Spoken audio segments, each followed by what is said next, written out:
I think one of the best pieces of advice I was ever given was the first organization I worked for. I had reported to a guy who was a seasoned manager, and he says it doesn't get any easier than this.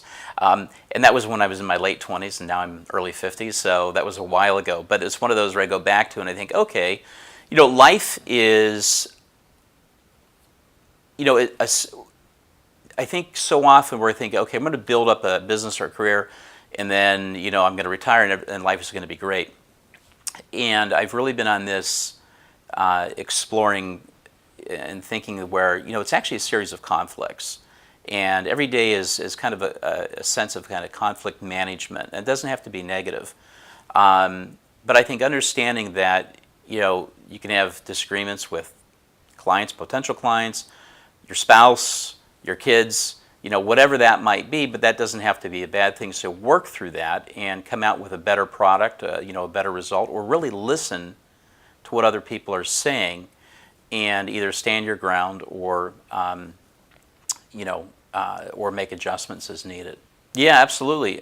Number one, if you're in high school and you think you want to be a journalist or some form of write in some form or fashion, start writing. And whether that's a personal journal or whether you're scribbling out articles that you're submitting, you've got to take that first step, and that's a great time to do it. Your writing will improve.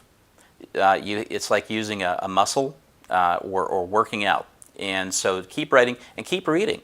So if you're going to submit to if you want to submit to whether it's something like the LA Weekly, another newspaper or a magazine, read it, study the shapes of those articles, how they open up, how they end, and read, and you got to read and write. John Wooden, the basketball coach, the legendary UCLA basketball coach, has lots of great quotes. I think one of his is, to paraphrase it, little things add up to big things. And the other phrase, maybe that quote that the Wooden had was, was again a paraphrase: be so self-disciplined that no one else has to do it for you. And as a professional, especially a solo professional, is your day begins and ends with you, and you've got to be focused. You have to have the same discipline as like an athlete does in order to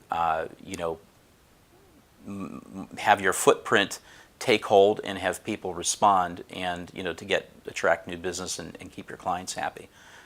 So I think that those quotes from Wooden mean a lot to me. Thank you for watching A Wise Way. Subscribe to stay updated, share to pass the knowledge, or view our other videos on the left.